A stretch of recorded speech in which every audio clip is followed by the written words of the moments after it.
Hello বন্ধুরা, আমি প্রিয়াঙ্কা। আমি আজ তোমাদের জন্য নিয়ে এসেছি বাঙালির অতি প্রিয় একটি সুইট ডিশ, যা হলো রসমালাই। তো রসমালাই বানাতে কি কি লাগছে চলো দেখে নেওয়া যাক। প্রথমে লাগছে ছানা আমি নিয়েছি 200 গ্রামের মতো হবে।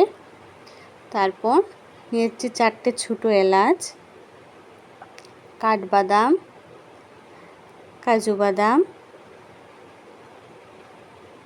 নিয়েছি দুধ আর চিনি। তো চিনিটা আমি একটি কড়াইয়ে 2 গ্লাস জল দিয়ে বসিয়ে দেব চিনিটা গলে যাওয়ার জন্য। তারপর আমি একটি থালার মধ্যে ছানাগুলোকে ভালো করে মেখে নিচ্ছি।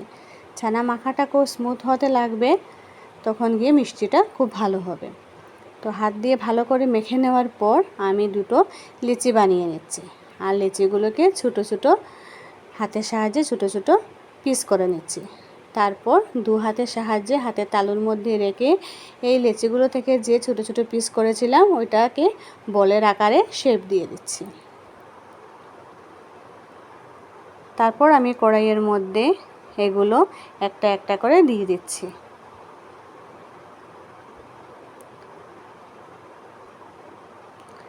আর আরেকটি কড়াইয়ে আমি যে দুধ বসিয়েছি, ওই দুধটা একটু ফুটে উঠলে ওইটার মধ্যে আমি চিনি দিয়ে দেব।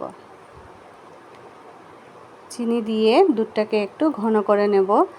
এই দেখুন বন্ধুরা, কড়াইয়ের মিষ্টিগুলো যে বলের মতো দিয়েছিলাম ওইগুলো কি সুন্দর ফুলে উঠেছে। তো কাঠবাদাম আর কাজু বাদামগুলো আমি ছোটো ছোটো করে পিস করে নিয়েছি। তো ওইগুলো আমি দুধের মধ্যে দিয়ে দিচ্ছি। গরম দুধের মধ্যে দিয়ে একটু সময় ফুটালে ওইগুলো নরম হয়ে যাবে আর খেতেও খুব ভালো লাগবে। তারপর 5 মিনিটের মতো আমি দুধটাকে আরও ফুটিয়ে নেব। 5 মিনিট হয়ে গেছে। তারপর কড়াইতে যে আমি মিষ্টিগুলো বানিয়েছিলাম ওইগুলো আমি দুধের মধ্যে দিয়ে দিচ্ছি। সবগুলো মিষ্টি একইভাবে দিয়ে দেব আমি কড়াইয়ের মধ্যে।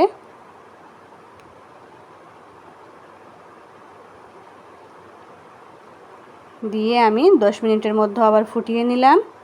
তারপর ওই কড়াইয়ের মধ্যে আমি এলাচ যে রেখেছিলাম ওইটা গুঁড়ো করে দিয়ে দিচ্ছি। হয়ে গেল আমাদের রসমালাই রেডি।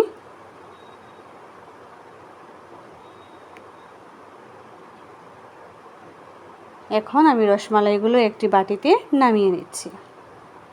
রসমালাইগুলো ঠান্ডা হয়ে খেতে ভালো লাগে, এই জন্য আমি একটি বাটিতে নামিয়ে নিচ্ছি ঠান্ডা হওয়ার জন্য। আপনারা এভাবে এগুলোকে পরিবেশন করতে পারেন, আর না হলে ঠান্ডা হয়ে গেলে আপনারা একটু সময় ফ্রিজে রেখেও খেতে পারেন। যেমনিতেই আপনাদের ভালো লাগবে ওইভাবেই আপনারা টেস্ট করবেন।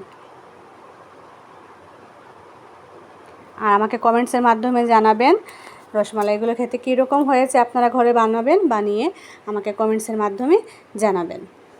যদি আপনাদের ভিডিওটি ভালো লেগে থাকে তাহলে লাইক, কমেন্ট, সাবস্ক্রাইব করবেন। ধন্যবাদ।